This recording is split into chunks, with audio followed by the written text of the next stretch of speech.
அவுணர்களின் அதிபதி நான். அத்தியாயம் 31. தேவா படுக்கையில் தூங்கிக் கொண்டிருக்க நடுஇரவு அவன் போன் கதறியது. திடுக்கிட்டு போய் எழும்பி போனை காதில் வைக்க கெட்ட கெட்ட வார்த்தையில் அர்ச்சனை விழுந்தது. யோ, என்னையா நினைச்சுக்கிட்டு இருக்கீங்க?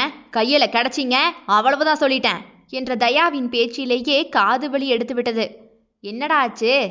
என்ன ஆச்சா? என்னை நிம்மதியா இருக்க விடக்கூடாதுன்னு கங்கணம் கட்டிக்கிட்டு திரியிறாரா அந்த ஆளு? என்னை காப்பாத்த சொன்னேனா? என்னையா என்னை காப்பாத்த சொன்னானா? நானு புள்ளைய கிளி விட்டுட்டு தொட்டல வேற ஆட்டுறாரா அந்த ஆளு? என் நாட்டி படைக்கிற வேலையெல்லாம் வேண்டாம் சொல்லிட்டேன். நான் நிம்மதியா இருக்கிறதுக்கு தான் மறுபடியும் வேலையிலேயே சேர்ந்தேன். உங்க அண்ணன் என்ன பண்ணி வச்சிருக்காரு தெரியுமா உனக்கு? என்னடா பண்ணாரு? எதுவுமே சொல்லாம வண்ண வண்ணமா பிடிச்சி என்னையவே திட்டுனா என்னடா அர்த்தம்? பின்ன உன்னைத்தான் திட்ட முடியும். அவர் நான் ஃபோன் போட்டா ஃபோன் எடுக்கிறாரா என்ன? இங்க பாரு, என் கண்ணு முன்னாடி எவளை கொண்டு வந்து நிப்பாட்டினாலும் சரி, இனிமே இந்த இன்பாவோட மனசு அவ பக்கமெல்லாம் போகவே போகாது. எல்லாம் 2 வருஷத்துக்கு முன்னாடியே முடிஞ்சு போயிருச்சு. நான் செஞ்சதுக்கு தண்டனையும் வாங்கியாச்சு, வலியும் வாங்கியாச்சு. போதுண்டா சாமி, என் வழி அது இல்லைன்னு புரிஞ்சு விலகிட்டன்ல. மறுபடியும் ஏன் ஏன் ஏன்? தயா ஆத்திரமே தீராமல் கத்தினான். அவன் தோல்வியில் வலிகள் சமீப நாட்களாகவே கோபமாகத்தான் வெளிவருகிறது. காதலை கையேந்தி கேட்டு பிச்சை எடுத்தது போதும். அவன் வாங்கிய வலியும் போதும். இனி அந்த காதல் இருக்கும் திசை பக்கமே போக மாட்டேன் என்று மனதை மாற்றிக்கொண்டு வாழ பழகி கொண்ட பிறகு ஏன் மறுபடியும் அவளை பார்த்தேன்? மனதில் காதல் எல்லாம் மரும்பவில்லை, மிஞ்சி கிடந்த வலிதான் தோன்றியது அவனுக்கு. என் நிம்மதி தொலைந்த இடம் இதுதானே, என் நிம்மதி போனது இவளிடம்தானே. மறுபடியும் என் இதயம் உள்ளே வந்தால்தானே வலி. இதயத்தை இரும்பில் பூட்டு செய்து பூட்டிவிட்டு சாவியை தொலைத்து விட்டான். சாவி இருந்தால்தானே அவளால் நுழைய முடியும். என்ன முடிஞ்சு போயிருச்சு என்று போனில் தகப்பனின் குரல் கேட்டு தயா அமைதியாக இருக்கவும், ஏன உங்க பையன்க தான் என்ன நிம்மதியா இருக்க விட மாட்டேங்கிறானுங்கண்ணா, நீங்களும் ஏனே இப்படி பண்றீங்க? பூட்டின வீட்டுக்குள்ள எப்படிண்ணே வந்தீங்க? அதுவும் சரியான டைமுக்கு வந்திருக்கீங்க என்று தேவா தலையை சொரிந்து கொண்டே எழும்பி அமர ஈஸ்வர் மேலே கையை காட்ட ஓடி 2 பிரிந்து கிடந்தது. நேரம் போகலைன்னு உன் வீட்டு மேல வாக்கிங் பண்ணிக்கிட்டு இருந்தேன்டா, அதான் பேச்சு குரல் கேட்டு அப்படியே கீழே இறங்கி வந்துட்டேன். அது சரி, உங்க மகனுக்கு ஏதோ டவுட்டா, பேசுங்க. என்னடா உனக்கு? அவங்கிட்ட எகிர்ற, என்கிட்ட கேளு. நாகர்கோவில் டிரான்ஸ்ஃபர் போட வச்சது யாரு? அதில் என்ன சந்தேகம்? நான் தான். ஓ, அப்ப பிளான் பண்றீங்களோ? ஆமா, பேரன் வேணும்ல எனக்கு. எனக்கு மக இருக்கியா? தூங்கும் மகளின் காலை பிடித்து முத்தமிட்டான். இந்த குட்டி தேவதை இல்லை என்றால் அவன் இதழுக்கு புன்னகை மறந்து போயிருக்குமே. அவன் முடிவை ஒருத்தி எழுதினால் ஆரம்பத்தை இந்த தேவதை அல்லவா எழுதினாள்? எனக்கு பேரன் வேணும் என்ற ஈஸ்வரின் பதிலிலேயே கடுப்பாகி போன தயாவோ வாயை குவித்து ஒரு பெருமூச்சொன்றை குவித்து ஊதியவன், நீங்க என்ன பிளான் போட்டு என்னை இங்க டிரான்ஸ்ஃபர் பண்ணி விட்டுருக்கீங்கன்னு காலையிலேயே எனக்கு புரிஞ்சு போச்சு. தலைகீழா நின்று குட்டிக்காரன் அடிச்சாலும் கூட எதுவும் மாறப்போறது கிடையாது. நான் தேனும் பாப்பாவோட அப்பா மட்டும்தான். அவ என்னோட கடந்த காலம், அவளை நான் மறந்தாச்சு. எனக்கு கல்யாணமாகி குழந்தை குட்டின்னு செட்டில் ஆகிட்டேன். இப்ப எதுக்கு மறுபடியும் அவ இருக்கிற தசை பக்கமா என்ன அனுப்பி விட்டுருக்கீங்க? ஒரு கல்யாணம் தான் பண்ணணும்னு ஏதாவது ரூல்ஸ் இருக்காடா? உன் பொண்டாட்டிய கண்ணுல காட்டு மைசன். அவ இப்ப இல்ல. எங்க போனாச்சு சொல்லு. அதை ஏன் நான் உங்ககிட்ட சொல்லணும்? அவ இப்ப இல்ல, இது என் குழந்தை, இவ்வளவுதான் என் வாழ்க்கை. மறுபடியும் யாரையும் வாழ்க்கைக்குள்ள திணிக்க பார்க்காதீங்க. இந்த இன்பாவுக்கு ஒன்று வேணும்னா வேணும், வேண்டானா வேண்டாம். அன்னைக்கு அவ வேணும், இன்னைக்கு அவ வேண்டாம். நான் முடிச்சு வச்சதாவே இருக்கட்டும். எனக்கு என் குழந்தைக்கு நான். இதை தாண்டி எவளும் என்னோட உலகத்துக்குள்ள வர நான் சம்மதிக்க மாட்டேன். முதல்ல நீங்க என் வாழ்க்கைக்குள்ள மூக்க நுழைக்காதீங்க. உங்களுக்கு அது நல்லதில்லை, அவ்வளவுதான் சொல்லிட்டேன் என்று தயாவும் போனை கட் செய்து வைத்து விட்டான்.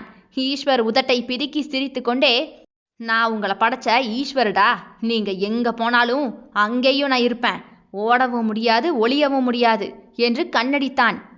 பா என்று மகள் சினுங்க அவள் அருகே வந்து படுக்கையில் படுத்த தயாவோ தங்க கொலுசு பாதங்களை முத்தமிட்டு கண்ணை உருட்டும் மகளை தன் நெஞ்சில் தூக்கி போட்டுக்கொண்டு தாலாட்டு பாடி தாயுமானவனாகி போனான். தயாவின் காலை பரபரப்பாகவே மாறிப்போனது. தேனம்மா, அடம்பிடிக்காத பாரு, காட்டு, அப்பா வேலைக்கு போகணும்ல. ஓடும் மகள் பின்னேயே இடையில் கட்டிய டவலோடு அங்கும் இங்கும் ஓடிக்கொண்டிருந்தான். என்கின்ற தகப்பனின் அலறல் குரல் கேட்டு தேனேஞ்சலோ ஓடி வர தயா காலை பிடித்து கொண்டு அமர்ந்திருக்க, அப்பா என்று பயந்து போய் குழந்தை பார்க்க, புடிச்சிட்டேன், போலீஸ்காரனையே ஓட விட்றியா நீ? என மகளை தூக்கி சாப்பாட்டை ஊட்டி கொண்டு நிற்க அதுவோ தூ தூ என்று துப்பியது. நல்லா இல்ல. பாப்பா, அப்பாவுக்கு இவ்வளவுதான்டா செய்ய தெரியுது. என்ன பண்றது? நானும் நைட்டு முழுக்க இந்த உப்புமாவை கிண்ட எத்தனை எத்தனை சேனல்லாம் பார்த்தேன் தெரியுமா? தயா பாவமாகவே மகளை கண் சுருக்கி பார்த்தான். நேனா நேனா என்று அதுவோ அவன் சாப்பாட்டு கலையில் பீதியாகி போய் பார்க்க, தயாவுக்கு மகளுக்கு வாய்க்கு ருசியாக செய்து தர முடியவில்லையே என்கின்ற வருத்தம் நெஞ்சை பிசைய, டொக் டொக் என்று அவன் வீட்டு கதவு தட்டப்பட, தயா வந்து கதவை திறக்க, தோளில் மாட்டிய ஹேண்ட்பேக்கோடு கானவி அங்கு நின்று கொண்டிருந்தாள். வாசலில் தயா இடையில் கட்டிய துண்டில் மகளை கையில் வைத்துக்கொண்டு ஒரு கையில் தட்டோடு நின்றவன் கண்களை இடுக்க, எதிரே நின்றவளை மேலும் கீழுமாக பார்த்தான். கானவியோ எச்சில் விழுங்கிக் கொண்டு கையில் உள்ள விலாசத்தை மறுபடியும் பார்த்தாள். வந்தது சரிதான், ஆனால் இங்கே இவர் எப்படி? யார் வேணும்? அது சமையல் அண்ட் கேர்டேக்கருக்கு ஆள் வேணும்னு ஸ்டெல்லா சிஸ்டர் என்கிட்ட கேட்டாங்க. அடுத்த தெருவில் தானே வீடு இருக்குன்னு நானும் ஒத்துக்கிட்டேன். உங்கள் வீடுன்னு எனக்கு சத்தியமாக தெரியாது சார். சாரி, வந்து டிஸ்டர்ப் பண்ணதுக்கு சாரி. கோபப்படாதீங்க, வரேன் என்று கானவியோ திரும்பி நடக்க போக, ஓய் என்று தயா அவளை சொடுக்கு போட்டு அழைக்க, அந்த சத்தத்தில் கானவி திரும்பி பார்க்க, வேலைக்கு வேணுமா வேண்டாமான்னு நான் தான் சொல்லணும். நீ பாட்டுக்கு முடிவெடுத்துட்டு போயிட்டு இருக்க. அது அவன் பேச்சு, தோரணை, சிறுசிறுப்பு முகம், அதன் அருகே இவளுக்கு போகவே நடுங்கியது. நெருப்பு மலரை நேசித்து விட்டால் அது சுட்டாலும் கூட சுகம்தான். இனி அவனை இழந்து தவித்த அவளுக்கு இனி எந்த வழியும் பெரிதாக யாரும் தந்துவிட முடியாதே.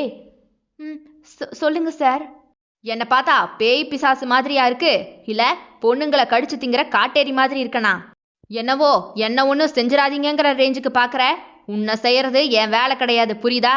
நான் தான் வேலைக்கு ஆள் கேட்டேன். அது எவ்வளோ இருந்தாலும் எனக்கு ஓகே தான்.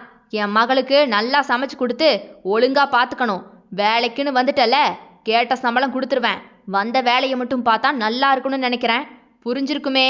தயா கண்களை இடுக்கி அவளை பார்க்க, உங்களுக்கு ஒன்றும் பிரச்சனை இல்லைன்னா எனக்கு எந்த பிரச்சனையும் இல்லை சார்.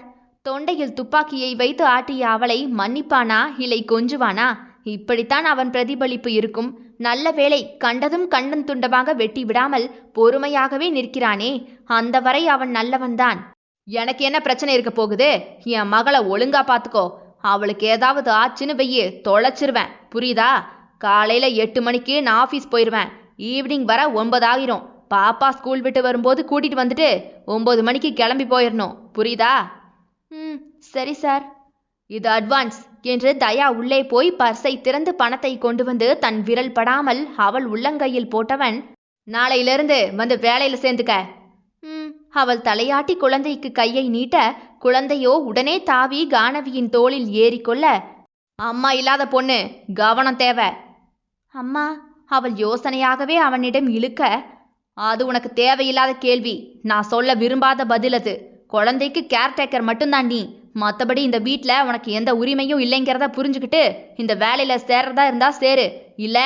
உடனே அவன் வாசலை நோக்கி கையை நீட்டிட, இல்ல சார், புரியுது. குழந்தைய பார்த்துக்க மட்டும்தான் நான் இந்த வேலையில சேர்றேன். பசிக்குது என்றதுமே தயா உப்மா நீட்ட, அதுவோ மறுத்து தலையாட்ட, நான் ஏதாவது செஞ்சு தரவா பாப்பா? என்றதுமே தயா ஒதுங்கி இடம் கொடுக்க, அவனை இடித்து விடாதபடியே கானவி குறுகிய வழியாக உள்ளே நுழைய, இருவர் நாசி காற்றுமே ஒருவரை தீண்ட, அந்த காற்று கூட தன்னை தீண்டாது தயா முகத்தை திருப்பி கொண்டான்.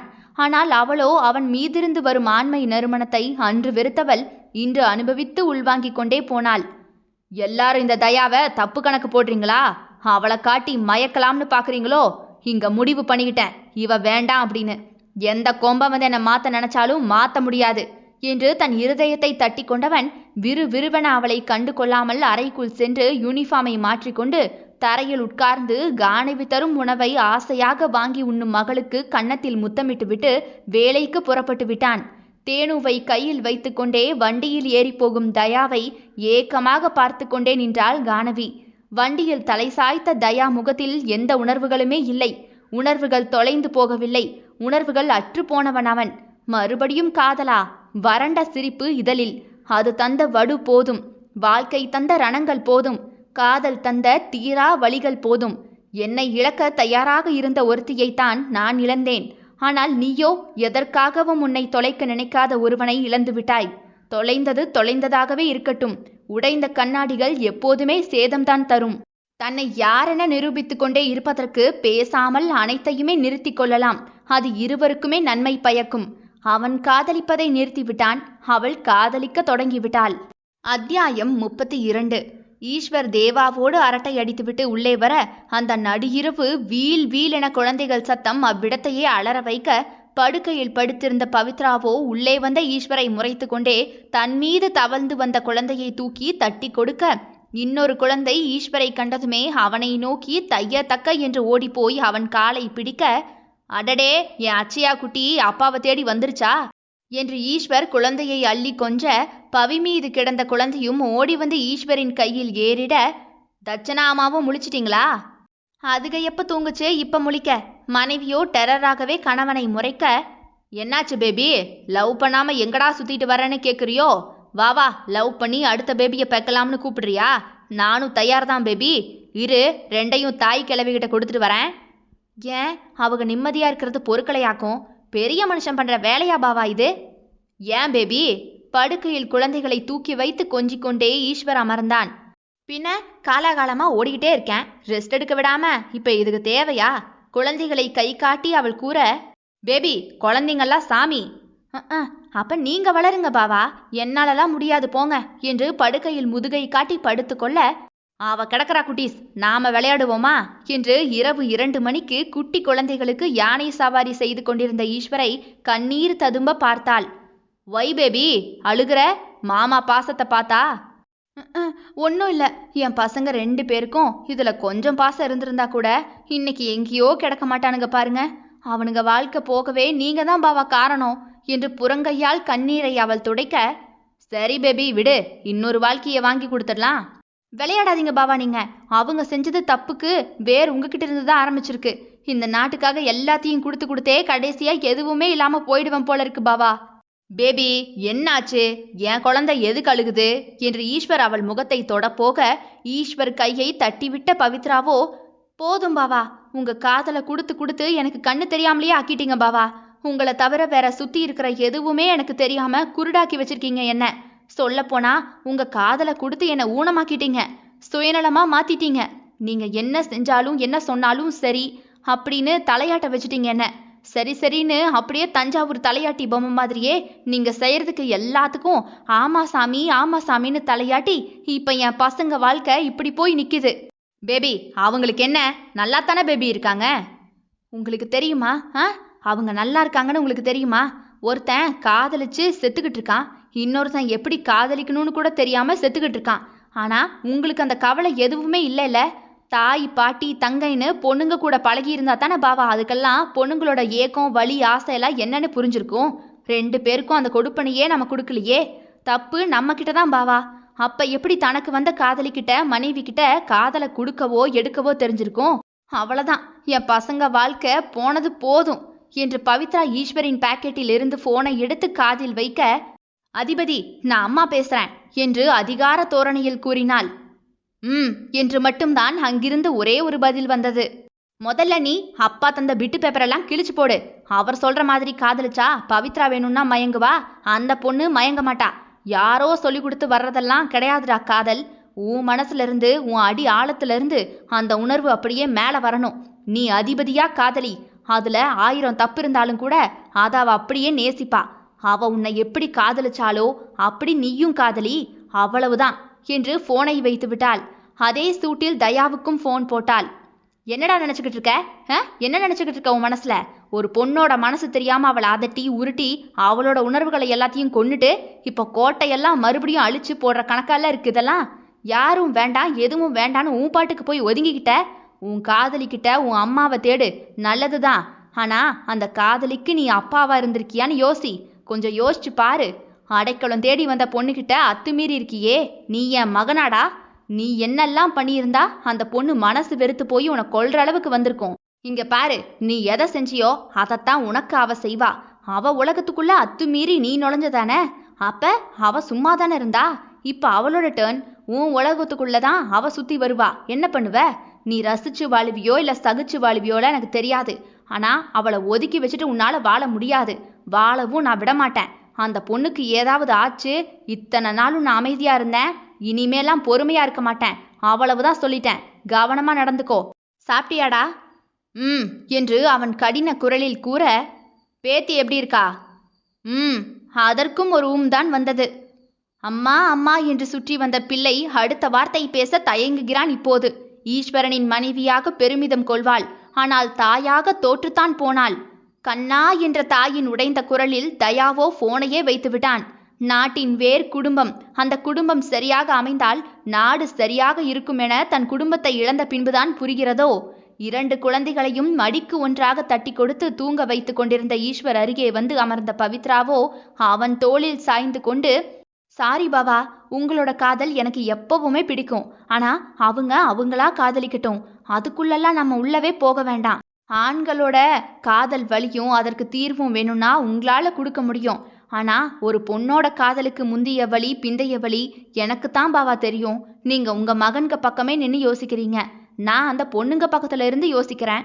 எனக்கு என் குடும்பம் வேணும் பாவா. அவங்க 2 பேரையும் தான் நம்மளால சரியா வளர்க்க முடியல.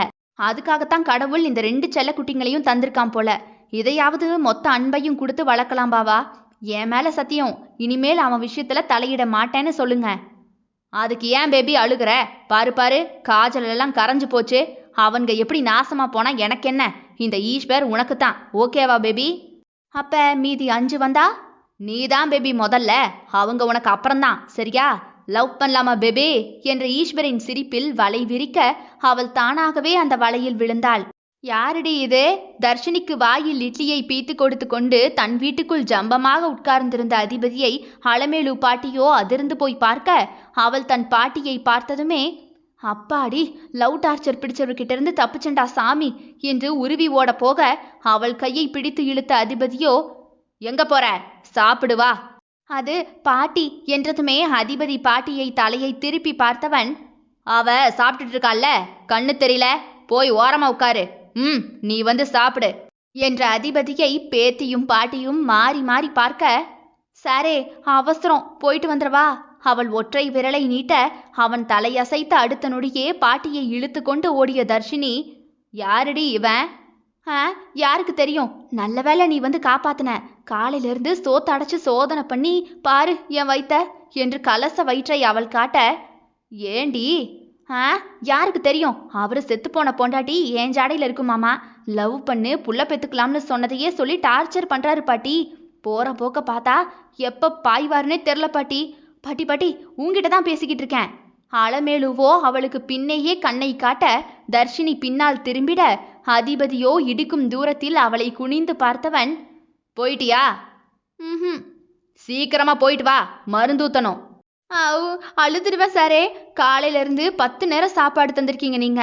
இதோட எத்தனை வாட்டி மருந்து தந்தீங்கன்னு என்ன கூட முடியல என்னால. உங்க பொண்டாட்டி மாதிரி இருக்கிற பாவத்துக்கு என்ன ஏன் சாரே பாடா படுத்துறீங்க?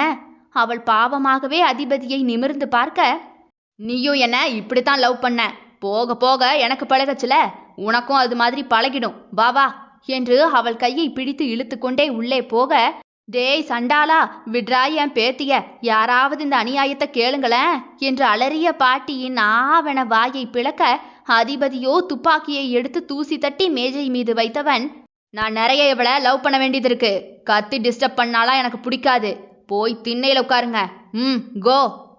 பாட்டி பாட்டி, போ பாட்டி. நீ வேற தானா வந்து மாட்டிக்கிட்டு. நான் இவரை சமாளிச்சுக்கிறேன், போ. அலமேலு யோசனையாகவே வெளியே போக, கட்டிலில் போய் சட்டையை கலட்டி போட்டுவிட்டு படுத்த அதிபதியோ, என்ன அங்கே நின்னுட்ட, வந்து படு என்று தோளை காட்ட, இதுவரை கூட சமாளிக்கலாம், இதெல்லாம் ரொம்ப ஓவர் சாரே. நீங்க அங்கே படுங்க, நான் கீழே போய் படுக்கிறேன் என்று பாயை விரித்து தர்ஷினி படுத்துக்கொண்டு அவனை திரும்பி பார்த்தவள், ஏன் என்னை இப்படி படுத்துறீங்க? என்னை பார்த்தா உங்களுக்கு பாவமாவே இல்லையா? இல்ல, நீ என்னை இப்படித்தான் லவ் பண்ண. நானும் லவ் பண்ணும்போது நீ எல்லாத்தையும் மறந்துட்டனா எப்படி? நான் லவ் பண்ணுவேன், நீயும் பண்ணு. இப்ப தூங்கு. அப்புறம் எத்தனை வேஷத்தை வேணும்னாலும் போட்டுக்க. நான் நம்ப மாட்டேன். நீ தான் என் பொண்டாட்டின்னு ஐனோ. தொடைக்கு மேல மச்சத்தை பார்த்துட்டேன். அவளோ சட்டன கண்களை விரிக்க, நீ உள்ள போய் குளிக்கும் போது மேல இருந்து பார்த்தேன். Doubt clear. இன்னும் ஒரு இடம் பாக்கி இருக்கு. நீ இதே போல மாறு வேஷம் போட்டனா அதையும் திறந்து பார்த்துருவேன் என்றதுமே அவள் தொடையை இடுக்க, ஸோ என்கிட்ட ஏமாத்த பார்க்காத. ஒருவேளை என்ன மறந்துட்டியா? நோ ப்ராப்ளம், ஞாபகப்படுத்துறேன். நீ எப்படி காதலிச்சேன்னு நான் உனக்கு ஞாபகப்படுத்துவேன். ஆனா இனி என்னை விட்டு போக நினைச்சேன்னு வெய்யே என்றவனோ ஒரு விரலை நீட்டி எச்சரித்து விட்டு, அப்புறம் இது நீயும் நானும் என்ன பண்ணணுங்கிற லவ் ப்ராஜெக்டோட விதி. இதுபடி லவ் பண்ணலாம், ஓகேவா என்று பேப்பரை அவள் அருகே போட்டுவிட்டு, நான் தான் உன் பொண்டாட்டின்னு சொல்ல வைக்கிற வரைக்கும் எங்கேயும் போக மாட்டேன், குட் நைட் என்று குப்பரப்படுத்த அதிபதி குரட்டை விட, திரு திருவென்று விழி அதிர அவனையே பார்த்தவள் அவன் போட்ட தாளை விரிக்க, படுத்து தூங்குடி லூசு பொண்டாட்டி என்று எழுதி வைத்திருக்க, நாக்கை கடித்தவள் போர்வை உள்ளே முகத்தை மூடி படுத்து கொண்டவளுக்கோ நெஞ்சு படபடவென அடித்து கொண்டது. போர்வையை விலக்கி அதிபதியை பார்க்க தலைக்கு கையை கொடுத்தபடியே அவளைத்தான் பார்த்தபடி படுத்து கிடந்தான் அதிபதி. என்ன என்று புருவத்தை உயர்த்தி அவன் கேட்க, என்று தலையாட்டி மறுபடியுமாக போர்வை உள்ளே போய் முகத்தை மூடிக்கொண்டாள் அவனவள். காலை அவள் கண் விழிக்கும் போது அதிபதி படுத்திருந்த இடமோ காலியாக இருக்க, பாட்டி என்று அலமேலுவை தேடி வெளியே வர, உன் புருஷங்காரனை தேடுறியாக்கும். அது வந்து உன் அம்மாக்காரிக்கு தெரிஞ்சா நீ என்ன ஆவவாணி? ப்ளீஸ் ப்ளீஸ் பாட்டி சொல்லிடாதீங்க. இன்னும் எத்தனை நாளைக்கு மறைக்க முடியும் வாணி? தெரியல பாட்டி, அவர்கிட்ட பொறுமையா சொல்லி அனுப்பி விட்டுடுறேன்.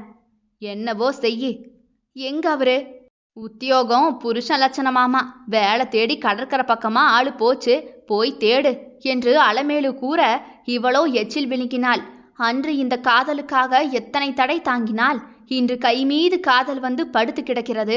ஆனால் அதை கொண்டாட முடியாது விழி பிதுங்கி போய் அப்படியே கீரவாணி அவனை தேடி ஓட, சார் 10 லட்சம் ஃபைனல். அதிபதி தன் காரை திரும்பி பார்க்க கையிலிருந்த கார் சாவி பணம் அத்தனையுமே அவரிடம் கொடுத்துவிட்டு மீன் பிடிக்கும் போட்டொன்றை விலை கொடுத்து வாங்கி கொண்டு நின்றான் அதிபதி.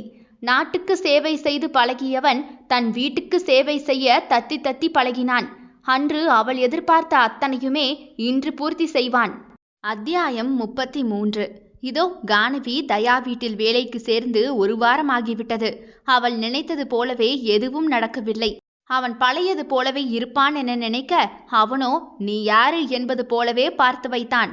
அவள் காலை உள்ளே வரும்போதே தயாவோ யூனிஃபார்மில் நிற்பான். அவள் முகத்தை பார்க்காமல் மகளை கானவியின் கையில் கொடுத்துவிட்டு வெளியே போய் விடுவான்.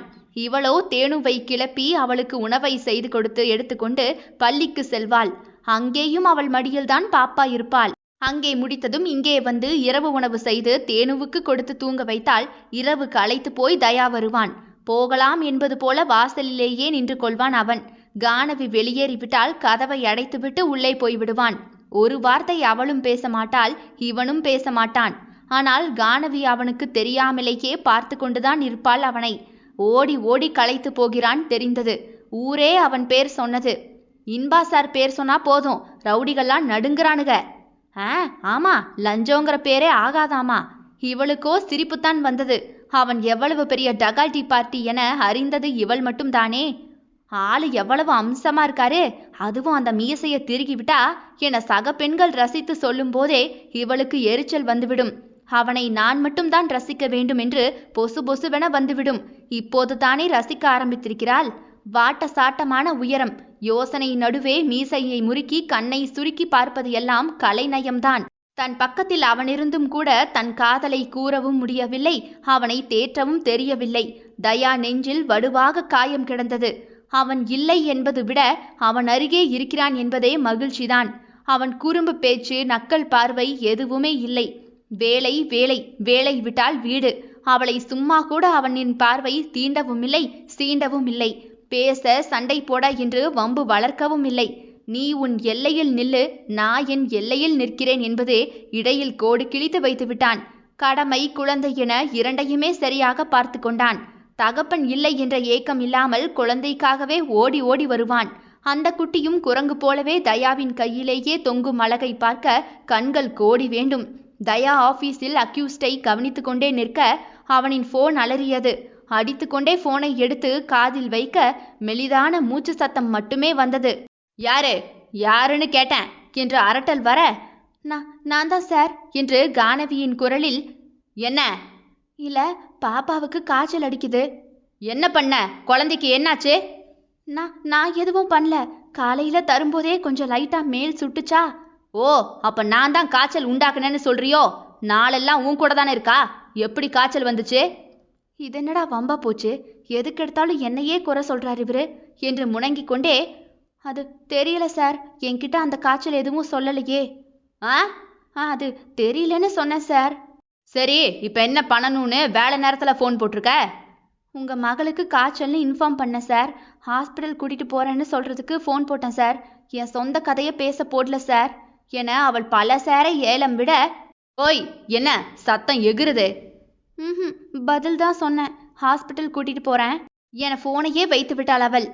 அப்பா, என்ன கத்துறான்? இவன் பண்ணதுக்கெல்லாம் நான் கத்துனா தாங்குவானா? அமைதியா இருந்தா ஓவரத்தான் முகத்தை காட்டுறாரு என்று தேனுவை தூக்கி தோளில் போட்டுக்கொண்டு கானவியோ மருத்துவமனையை நோக்கி நடக்க ஆரம்பிக்க, அவள் குறுக்காக வந்த தயாவின் பைக்கோ அப்படியே நின்றது. வா, வந்து வண்டியிலேறு என்று எங்கோ பார்த்து கொண்டே தயா கூற, இல்ல நான் வேணும்னா என்று கானவி ஏதோ தொடங்கவும், ஆட்டோ என்று கைதட்டி ஆட்டோவை அழைத்தவன், சாரி, முன்ன பின்ன தெரியாத பொண்ண வந்து வண்டியில் ஏற சொன்னது தப்பு தான்.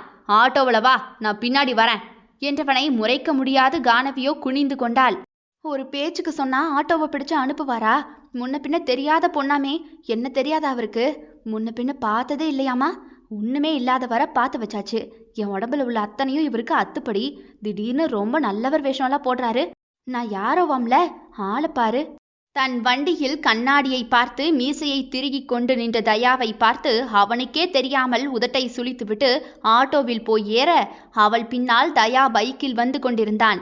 கானவியோ அவனை திரும்பி பார்க்க, அப்போது சாருக்கு நீங்க என்ன வேணுமா என்று ஆட்டோக்காரர் அவளை பார்த்து கேட்க, என் புருஷன் என்று மெலிதான வெட்கத்துடன் கூற, அப்படியா, சாருக்கு பொண்டாட்டி செத்து போச்சுன்னு சொன்னாங்க?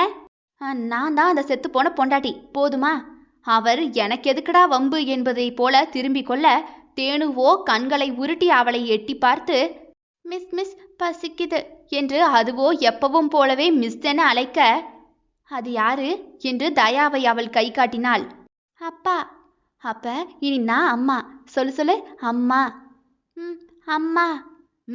சமத்து. இனிமே அவர் அப்பா, நான் தான் உன் அம்மா, சரியா? சண்டைக்கு வரான் உன் அப்பன். நான் சண்டைக்கு போனா தாங்குவான் அவன். ஏதோ லவ் பண்ணி தொலைச்சிட்டேன், அதான் அமைதியா இருக்கேன். இனிமே ஏதாவது என்ன பேசட்டும், அவன் வச்சுக்கிறேன். நீ அம்மா பக்கம்தான், ஓகேவா என்று தேனுவை பார்த்து கானவியோ சிரிக்க, அதுவும் சிரித்து வைத்தது. மேடம், 100 ரூபா என் புருஷன்கிட்ட வாங்கிக்கோங்க என்று சொல்லிவிட்டே இறங்கி போய்விட, ஆட்டோ டிரைவர் தலையை சொரிந்து கொண்டே தயாவை பார்க்க, என்ன? இல்ல, உங்க ஒய்ஃப் காசை உங்ககிட்ட வாங்க சொன்னாங்க சார். என்ன, என் ஒய்ஃபா? யாரு? அதோ அந்த மேடம் தான் என்று போகும் கானவியை கை காட்டிட, யார் சொன்னா அது என் பொண்டாட்டின்னு? அவங்களே தான் சார், என் புருஷன்கிட்ட வாங்கிக்கோங்கன்னு சொன்னாங்க. அதற்கு மேல் எதையுமே பேசாமல் காசை கொடுத்த தயாவோ விறுவிறுவென உள்ளே போய் அவளை தேட, அப்பாவோட பேரு இன்பாதிபதி, அம்மாவோட பேரு கானவி என்று வரவேற்பில் பெயர் பதிவு செய்தவளை பல்லை கடித்து தயா பார்க்க, அப்பா என்று அவளை விட்டு தாவி ஓடி வந்து தயா காலை கட்டி கொண்ட தேனு, அம்மா உன்னை திட்டுச்சு. அம்மாவா? இதெப்பிருந்து என்று முகத்தில் வந்த எரிச்சலை மறைத்து கொண்ட தயாவோ, அது மிஸ் மட்டும்தான், உனக்கு அம்மா அப்பா எல்லாம் நான் மட்டும்தான், புரியுதா தேனு என்று அவள் காது படவே சொன்னவன், அவங்க இஷ்ட டேஷுக்கெல்லாம் மனசு மாதிரி பேசுவாங்க. அவங்க இழுத்த இழுப்புக்கெல்லாம் நாம போக முடியாது. வந்த வேலை எதுவோ அதை மட்டும் பார்க்க சொல்லு பாப்பா. பாப்பா, அவங்களும் அவங்க இஷ்டத்துக்கு வேணும்னு சொல்லுவாங்களாம், அப்புறம் வேண்டான்னு சொல்லுவாங்களாம். இவரால் கெட்டுப்போன எனக்கு என்ன கதியா என்று அவனை போலவே கானவி சொல்லிவிட்டு மகளை பிடுங்கி கொண்டு அவனை பார்க்காமல் ஓடிப்போய் இருக்கையில் அமர்ந்து கொண்டாள். இவனோ சிடுசிடுவன எதையோ முணங்கிக் கொண்டே வந்து 2 இருக்கைகள் தள்ளி அமர்ந்து கொண்டான். பார்டர் மெயின்டைன் பண்ணுகிறானாம். அம்மா, அப்பா கிட்ட போகலாம் என்று கானவியை இழுக்க, அவளே மகளோடு அவன் பக்கத்து இருக்கையில் போய் அமரப்போக, தயாவோ உடனே எழும்ப, இவ்வளவு உத்தமரு அன்னைக்கு என் உடம்ப ஒட்டு துணி இல்லாம பார்த்துருக்கவே கூடாது, குடும்பம் நடத்திருக்கவே கூடாது. என் பக்கத்துல உட்கார்றதுனால தீட்டு ஏதாவது ஒட்டிக்க போகுதா என்ன? அப்படி பார்த்தா 2 பேரும் தீட்டு கழிஞ்சு நாளாகுது. இங்கேயும் எதுவும் புதுசா இல்ல, அங்கேயும் எதுவும் புதுசா இல்ல. ரொம்பத்தான் இன்சல்ட் பண்றாரு என்று அமைதியாகவே அவள் கூறினாலும் கூட அதுவோ தயாவின் காதில் கேட்கத்தான் செய்தது. என்னடி குத்தி காட்டுறியா? ஆள் இருக்குன்னு பார்க்க மாட்டேன் பாத்துக்க, வாயில வந்துரும், அவ்வளவுதான். தப்பு செய்து விட்டான், அதனால்தான் அமைதியாக போகிறான். தப்பை திருத்திக் கொள்ள நினைக்கும் பொழுது இப்படி மறுபடியும் சகுனி வந்து மல்லாக்கப்படுத்து கொண்டு வம்பு வளர்த்தால் அவனையும் தாண்டி அவள் சீண்டலில் கோபம் முளைத்து கொண்டது. அதான் போன்னு சொல்லியாச்சுல, போய் தொலைய வேண்டியதானே என்று அவனின் ஆதங்கம். நீ போனா போகணுமா? முடியாதுடா என்று அவள் நிற்கிறாள். தயா அவள் அருகே கையை கட்டிக்கொண்டு நிற்க, அங்கே காக்கி சட்டையில் ஓடி வந்தவனின் கட்டழகிக்கு புழுக்கத்தை உண்டாக்காமல் இல்லை. சார் கொஞ்சம் தள்ளுங்க, இதுல உட்கார இடம் இருக்கு என்று வாட்டசாட்டமான இளைஞன் ஒருவன் வந்து கானவியின் அருகே இருந்த இருக்கையில் அமரப்போக, இட்ஸ் மை பிளேஸ் என்று தயா அவனை இடிக்காத குறையாக தள்ளிவிட்டு கானவியின் அருகே அமர, கானவியோ முகத்தை திருப்பி கொண்டாலும் கூட உதட்டில் சிறு சிரிப்பு வர தவறவில்லை. அவன் காக்கி சட்டை அவள் தோளில் உரச, அவன் அருகாமையில் இவளுக்கோ வேர்வை ஊற்றியது. அவன் காதலில் எவ்வளவு வேகம் கொண்டவன் என தெரியுமே. அவன் மோதும் அழகை அன்று ரசிக்காது விட்ட பாவம்தானோ என்னவோ, இன்று அவன் அருகே இருந்தும் கூட மூச்சு தீண்ட முடியாது திண்டாட வைக்கிறான். காதல் வந்தால் காமம் தானாக வரும் போல. அதனால்தான் அன்று அவன் இரண்டிலும் அவளில் கலந்து தீராத பசியில் கிடந்தான். இன்று அவளுக்கும் அதே நிலை. ஒதுங்கி போகும் அவனை அவன் போல அத்துமீறி காதல் செய்ய சூட்சுமம் தெரியவில்லையே. அமைதியாக இருந்தால் தலையில் மிளகாய் அரைத்து அத்தனை பழியும் அவள் மீது போட்டு விடுவான் என்றுதான் இந்த அமைதி போரை உடைத்திட நினைத்தாள். கோபமாக பதிலுக்கு பதில் பேசி முட்டிக்கலாம். முகத்தை மட்டும் தூக்காதடா. உன் சிரிப்பு, உன் லெகான் என்ற வார்த்தை, நக்கல், சீண்டல் எல்லாம் தான் அவளை உயிர்ப்பாக வைத்திருந்த காரணி என அது இல்லாத நாட்களில் அவளுக்கு கற்றுக் கொடுத்து விட்டதே. பேபி ஆஃப் இன்பா வாங்க என்றதுமே தயா எழும்பி குழந்தையை வாங்கி கொண்டவன், இது ஏன் குழந்தை, நான் பார்த்துட்டு வரேன் என்று வெடுக்கென்று சொல்லிவிட்டு போக, இவளுக்கோ பொசுக்கென்று வந்தது. போன ராசா அடுத்த செகண்டே வெளியே வந்தான். டாக்டர் குழந்தையோட அம்மாவை கூப்பிடுறாரு, வா என்று அவனே வந்து அழைக்கவும், இவளுக்கோ உள்ளே உண்டான உற்சாக அலையை என்ன என்று சொல்ல, காதல்தான் அவன் மீது. அதற்காக தாழ்ந்து தவழ்ந்து எல்லாம் அவளால் எப்போதுமே போக முடியாது. நீ மதி, நான் மதிக்கிறேன். நீ நேசி, நான் நேசிக்கிறேன். நீ அடாவடி பண்ணுனா நானும் அதையே தான் பண்ணுவேன் என்ற என்ன குவியல் கொண்டவள் தான் எப்போதும் கானவி. குழந்தை என்ன சாப்பிட்டுச்சு மேடம்? அது பருப்பு சாதம் தான் சார். நான் அப்பவே நினைச்சேன், உன் சமையல் தான் என் பிள்ளைக்கு ஒத்துக்கல போல, பார்த்து செய்ய மாட்டியா என்று தயா அவளை திட்டிக் கொண்டே திரும்ப, சார் அவங்க எதுவும் பண்ணல. பாப்பாவுக்கு இம்யூனிட்டி ரொம்ப குறைவா இருக்கு. தாய்ப்பால் எத்தனை மாசம் குடிச்சுது? சின்ன கிளாரிஃபிகேஷன் தான் என்ற டாக்டருக்கு பதில் சொல்ல பதில் இல்லையே. என்ன சார், என்னாச்சு? குழந்தையோட அம்மா அப்பா ஒரு மண் சரிவுல இறந்துட்டாங்க. நான் லீகலா எடுத்து வளர்க்குறேன் என்றதுமே தயாவை சட்டென்று கானவி திரும்பி பார்த்தாள். அன்று வெறுக்க வைத்தான், இன்று ரசிக்க வைக்கிறானே.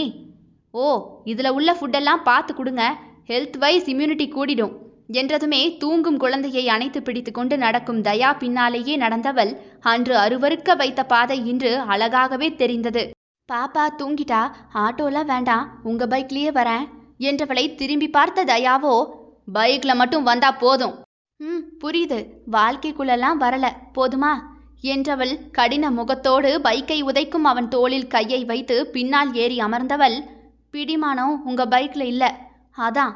உடனே அவள் கையை பீத்து சைடில் உள்ள கம்பியில் வைத்தவன், அங்க பிடிச்சா போதும், டோன்ட் டச் மீ என்று விட்டு பைக்கை எடுக்க, நான் கூட பல தடவை டோன்ட் டச் மீன்னு சொன்ன ஞாபகம் இருக்கு என்றவளை உடனே அவன் திரும்பி பார்த்து முறைக்க, கானவியோ அவனை பார்க்காதது போல திரும்பிக் கொண்டு அவன் தோளில் அழுத்தமாக கையை வைக்க, தள்ளி விடவும் முடியவில்லை. அதை அனுபவிக்கவும் முடியாமல் இஞ்சியை ராவா குடித்தது போல முகத்தை வைத்துக்கொண்டு முன்னே பார்த்து விரைத்த முகமாகவே வண்டியை ஓட்டும் தயாவை கண்ணாடியில் பச்சையாக சைட்டடிக்க ஆரம்பித்தாள். முள்வேலிக்குள் இருக்கும் ஆண் பூவே, உன்னை நெருங்கிடவும் வழியில்லை, விலகிடவும் வழியில்லை. எட்ட இருந்து ரசித்துக் கொள்கிறேன். அத்தியாயம் 34. அதிபதி போட்டை வாங்கி அதன் மீது ஸ்ரீ என்ற பெயரை கொட்டை எழுத்தில் எழுத மறைந்து நின்று அதை பார்த்த அவன் மனைவிக்கோ குத்தாட்டம் வந்தது. எப்படி நான் ஸ்ரீன்னு கண்டுபிடிச்சாரு?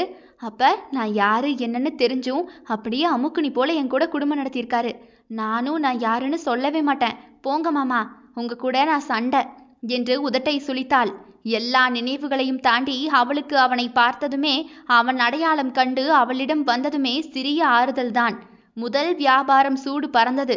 ஏலம் விடும் மீன்களை மொத்தமாக எடுத்தவன் அதை அப்படியே மேல் விலை வைத்து வியாபாரிகளுக்கு தள்ளி விட்டுவிட்டு பணத்தை எடுத்துக்கொண்டு பாக்கெட்டில் வைத்தவன் சுற்றி முற்றி பார்வையை சுழலவிட்டான். எப்போது மறுபடியும் கீரவாணியை இங்கு கண்டானோ அப்போதே அவனின் பழைய வாழ்க்கை முற்றிலுமாகவே அழிந்து போனது. எந்த ஒரு பெண்ணுமே சமாதானம் இல்லாத வன்முறையான வாழ்க்கைக்குள் வாழ விரும்ப மாட்டாள். அவள் நிம்மதியான வாழ்க்கைக்காக, அவள் காதலுக்காக ஏதாவது அவன் செய்ய வேண்டுமென்றால் இந்த அதிபதி முற்றிலுமாக அவளுக்காகவே வாழ வேண்டும். ஈஸ்வர் மகன் என்பதை மறந்து இந்த ஸ்ரீயின் கணவன் என்பதை நினைவில் வைத்துக்கொண்டு ஓடினால்தான் அவள் காதலுக்கு அவன் செலுத்தக்கூடிய பிரதிகாதலாக இருக்கும். எங்கோ இருந்து அவனின் அன்னக்கிளி பார்வை அவனை துரத்துவதை உணர்ந்து கொண்டான்.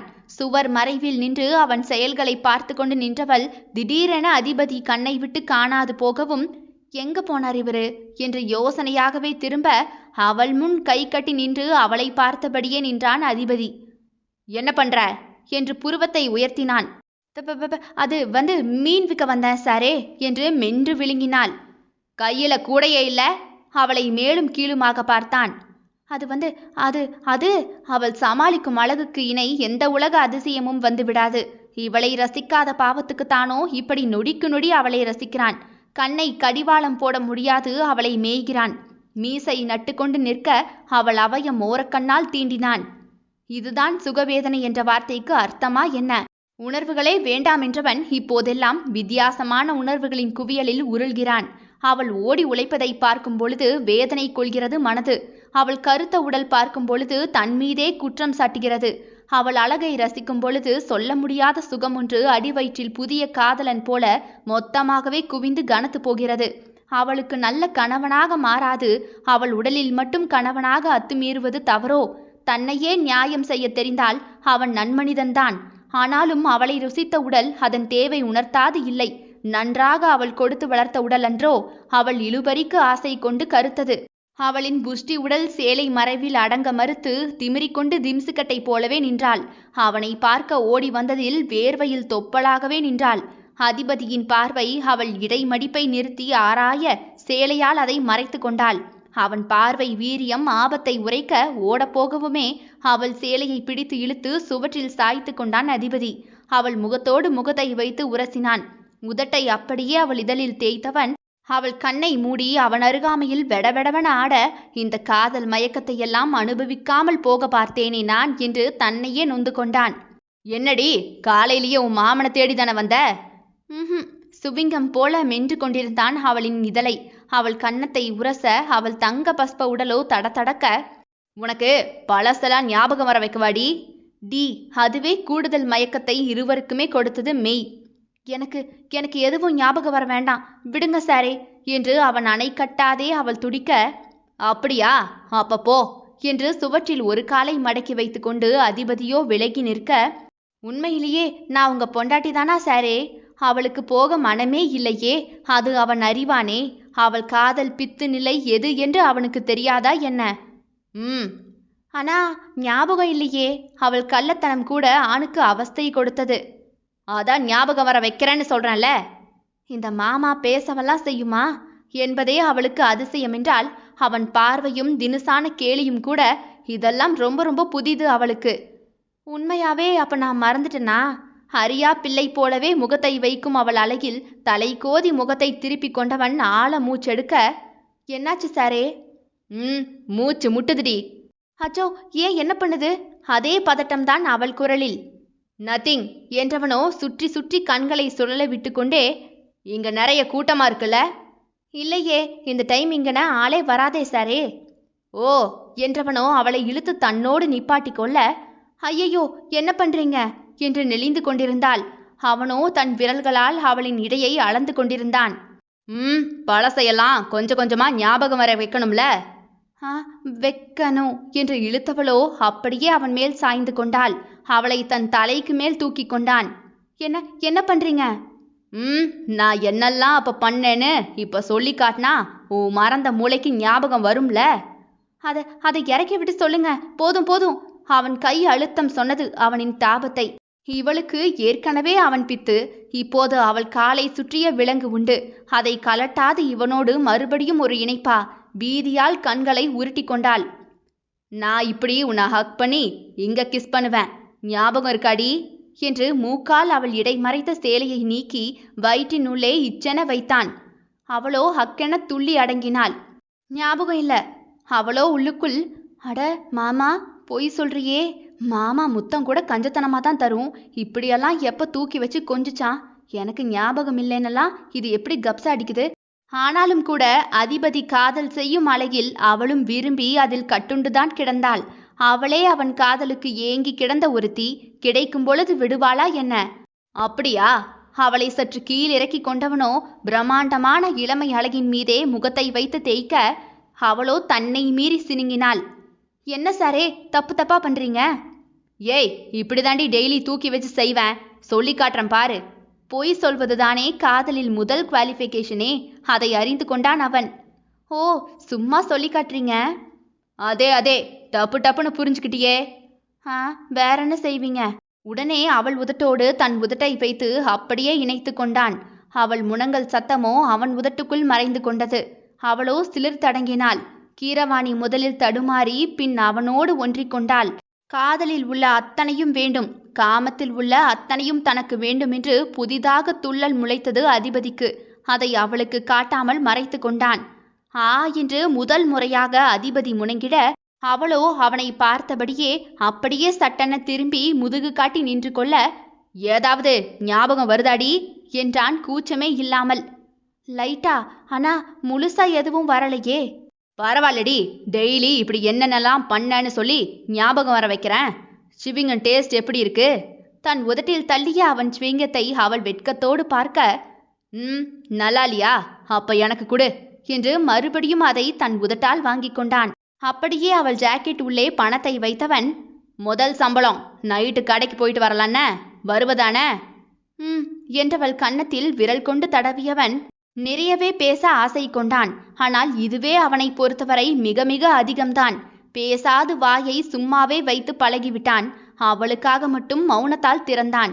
இனியும் அவளுக்கு மட்டுமே அந்த உதடுகளில் பேச்சு வரும், சிரிப்பு வரும், ரசனை வரும். இனி அவளுக்காக மட்டுமே இந்த அதிபதி. சத்தமில்லாது ஒரு அதிபதியை ஆண்டு விட்டாள். அதிபதி அவளை விடவும் வெட்கத்தில் சிவந்து கொண்டு கீரவாணி குடிசையை நோக்கி ஓட, குடிசை உள்ளே தன் தாயை கண்டவளோ அரண்டு போய் முழித்தாள். எப்படி மறந்தேன் தன் தாயை? எப்போது மறந்து போனேன் தன் தாய்க்கு தான் செய்து கொடுத்த சத்தியத்தை? ஐயோ என்றவளுக்கு அதிபதி தந்த மயக்கம் போய் தலை சுற்றி மயக்கம் வந்தது. காதலா தாயா என்ற கேள்விக்கு பதில் சொல்ல முடியாது முழித்து கொண்டு நின்றாள் அதிபதியின் ஆதியானவள். அத்தியாயம் 35. தயா அப்படி ஒருத்தி வீட்டில் இருப்பதையே கண்டு கொள்ளவில்லை.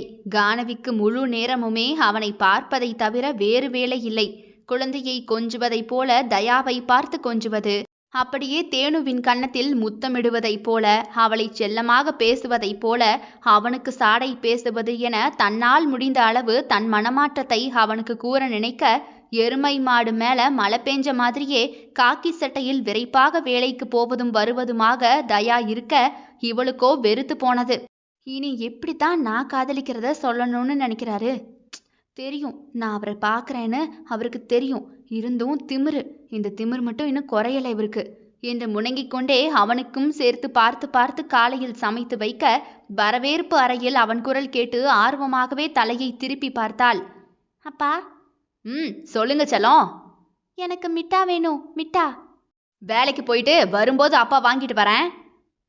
மகள் உதட்டில் தின்பண்ட கரை இருக்க அதை துடைத்து விட்டவனோ மகள் குட்டி இதழில் முத்தமிட்டு, அப்பாவுக்கு என்று தன் கன்னத்தை காட்ட, இச்சென்று மகள் கொடுக்கும் முத்தத்தை வாங்கி சிரித்தவன் அந்த அழகை உதட்டை கடித்து அங்கு ஒருத்தி பார்த்து கொண்டிருக்க, தயா சட்டென தன் தலையை தூக்கி அவளை பார்க்க, கானவியோ திரும்பி கொண்டாள்.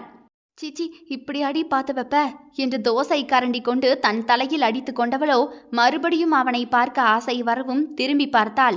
தயாவோ ஷூவை குனிந்து மாட்டிக்கொண்டிருந்தவன் மகள் ஏதோ தத்தக்க புதக்க என பேச அதற்கு பதில் கொடுத்து கொண்டே வேலையை பார்க்க, சமையல் அறையில் சாய்ந்து நின்ற கானவிக்கு அவன் மகளோடு இருக்கும் இணக்கம் பார்த்து சற்று பொறாமை வரத்தான் செய்தது.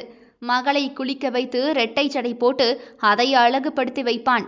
தயா வீட்டில் இருந்தால் அவன் தோளிலேயேதான் தேனு தொங்குவாள். அப்பா அப்பா அப்பாதான் முதலில் வரும், அடுத்துதான் அவள். எந்த அளவு அவன் அன்பை கொடுக்கிறான் என்று சொல்ல தேவையில்லை. கானவி பக்கத்து தெருவிலிருந்து வீட்டை இவன் வீடு பக்கமே மாற்றிக்கொண்டாள். எனவே அடிக்கடி இருப்பது இங்குதான். மகளை சாக்கு சொல்லியே இங்கேயே எதையாவது செய்து கொண்டு சுற்றுவாள். தேனு தூங்கினால் வேறு வழி இல்லாமல் வீட்டுக்கு நடையை கட்டுவாள். இது என் வீடு, இவன் என் புருஷன், இது என் பிள்ளை என்று செட்டாகி நாளாகுது. ஆனால் தயாவோ அன்றைக்கு எப்படி நீ வேண்டும் என்று சொல்லி பிடிவாதமாக நின்றானோ அதே போலவே இன்று நீ எனக்கு வேண்டாம் என்பதில் பிடிவாதமாகவே நின்று அவளுக்கு இரத்த கொதிப்பை உண்டாக்கினான். பாப்பா, தோசை போட்டாச்சு, எடுத்துட்டு வரவா குழந்தை தந்தையை விட்டுவிட்டு தாயை நோக்கி ஓடி வர வாரி அணைத்து தூக்கி இடையில் வைத்து கொண்டு கானவியோ காக்கா பாரு கோழிய பாரு என ஊட்டிவிட, பாப்பா இங்க நில்லு, அப்பாவுக்கு சாப்பாடு எடுத்து வச்சுட்டு வரேன். அவனுக்கு மாஞ்சு மாஞ்சு செய்ய ஆசையோ ஆசையை இவளுக்கு. போனில் பேசிக்கொண்டே நின்ற தயாவோ முன்னே வந்து கானவி 2 தோசையை போட்டு வைத்துவிட்டு மகளுக்கு ஊட்ட போக, போனை பேசி முடித்த தயாவோ தட்டை தள்ளி வைத்துவிட்டு வெளியே போய்விட, இவளுக்கோ விக்கென்று வந்தது. வேணுனே தான் பண்றாரு, ஏன் நான் செஞ்சதை சாப்பிட்டா இவருக்கு ஆகாதாமா என்று பொசு பொசுவென வந்தாலும் கூட அமைதியாகவே அவள் நிற்க, அப்பாவுக்கு பாய் சொல்லு என்று தயா கானவியின் இடையிலிருந்த மகள் கன்னத்தில் குனிந்து அவன் முத்தமிட, அவளுக்கே கொடுத்ததை போன்று அவன் முடி அவள் கன்னத்தில் உரசி போவதில் சிலிர்த்து அடங்கிட, கண்ணை திறக்கும் போது அவன் பைக்கோ தெருவை தாண்டி போய்விட்டது. அமைதி ஒருவனை கொல்லுமா? கண்டிப்பாக கொல்லும். பிடித்தவர்கள் அமைதியாக விலகி போவது கொல்லும். இப்படியே அவர்கள் கார்கில் போர் போக என்னதான் இதுக்கு முடிவு? அவன் எடுத்த முடிவில் பின்வாங்கவே மாட்டான். இவள்தான் ஏதாவது செய்ய வேண்டும். அதற்குமே துணிந்து விட்டாள். இன்பா காலையில் குழந்தையை அவளிடம் ஒப்படைத்துவிட்டு வெளியே கிளம்ப போக, இன்பா என்று அவள் முதல் முறையாக பெயர் சொல்லி அழைக்க, காதில் அது அவனுக்கு விழுந்தாலும் கூட கேட்காதது போலவே பைக்கை உதைக்க, இன்பா என்று அவன் பைக்குக்கு எதிரே வந்து நின்றவளோ பயமற்ற பார்வை பார்த்தாள்.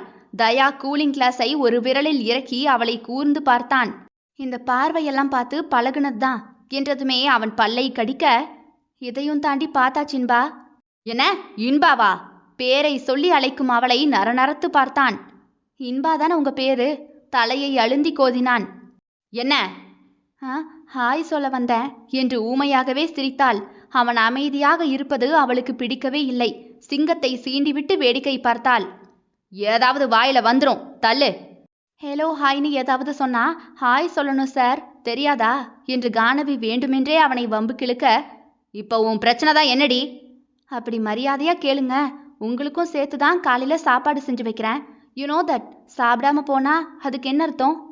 உன் சாப்பாடு எனக்கு வேண்டாம்னு அர்த்தம், நகரு என்றவனோ பைக் சாவியை சட்டென எடுத்து தன் ஜாக்கெட் உள்ளே மறைத்து வைத்த கானவியோ, சாப்பிடாம பைக் சாவி கிடையாது, ஆபீசர் உள்ள வரீங்களா எப்படி என்றவள் கன்னம் வரை அவன் கை போக, கானவி கண்ணை இறுக்கமாக மூடிக்கொண்டாள். அவன் விரல்கள் கூட அவள் கன்னத்தை தீண்டாமல் நிற்க, கண்ணை மெல்ல திறந்த கானவியோ, சாப்பிட வாங்க, சாவிய தரேன், அவ்வளவுதான். நல்ல மாட்டுக்கு ஒரு சூடு. இப்ப மாடு நீங்களா நானா? என்னத்தான் சொல்றேன், நான் பட்டது போதும். என் மகளை பாத்துக்கிறதுக்கு எனக்கு தெரியும். இனி நீ நாளையிலிருந்து வேலைக்கெல்லாம் வர வேண்டாம். Get out. போயிட்டா போச்சு.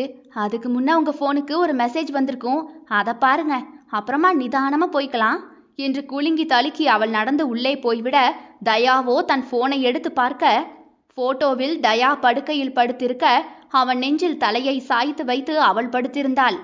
யூ என கத்தியவனோ சடசடமென உள்ளே வந்து, என்னடி இது?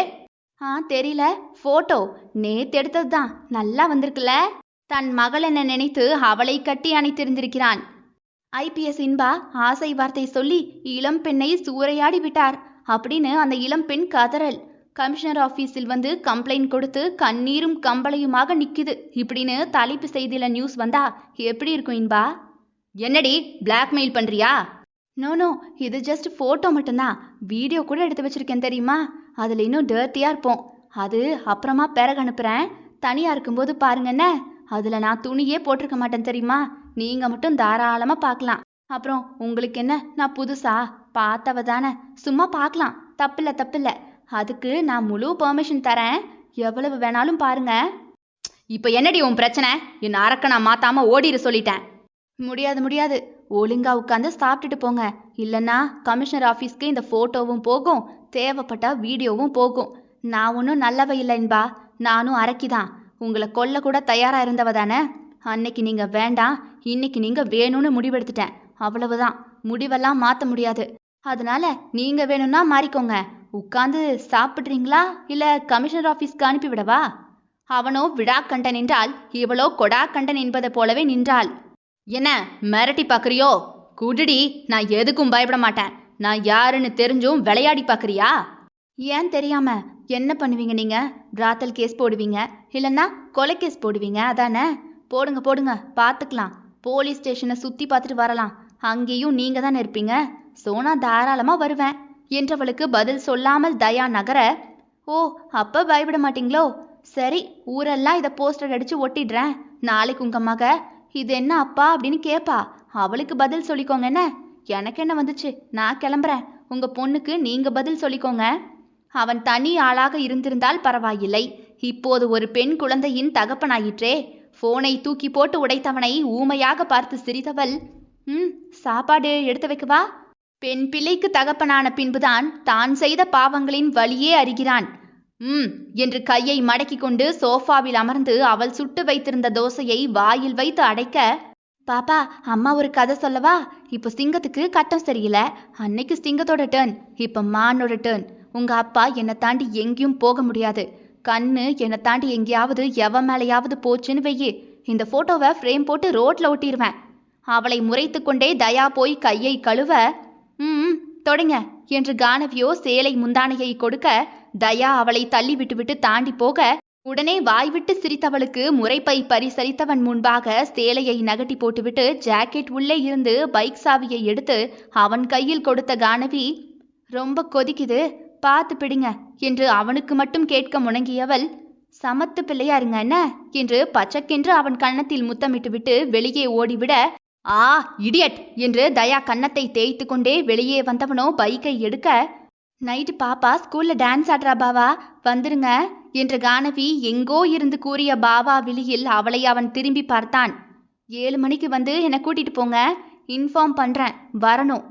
வர முடியாது போடி என்று போனவன் முதுகில் பளீரென்று ஏதோ வந்து விழ, தயா கையை விட்டு பார்க்க, ரோஜா மலர் கண்ணாடியில் அவன் அவளை பார்க்க, பறக்கும் முத்தம் ஒன்றை கொடுத்த கானவி செயலில் இவனோ கொந்தளிப்பு கூடி போய் நின்றான். அன்று அவன் டார்ச்சர் செய்தான், இன்றோ அவள் காதல் டார்ச்சர் செய்ய கிளம்பிவிட்டாள். மோதலும் காதல்தான், விலகலும் காதல்தான், ஊடலும் காதல்தான். தொடரும். இதனுடைய அடுத்த அத்தியாயம் நாளை இரவு 7 மணிக்கு வந்துடும். கேட்க தவறாதீர்கள் மக்களே. அவுணர்களின் அதிபதி நான். விடை பெறுகிறேன். நான் உங்கள் ஆர்ஜே தியா.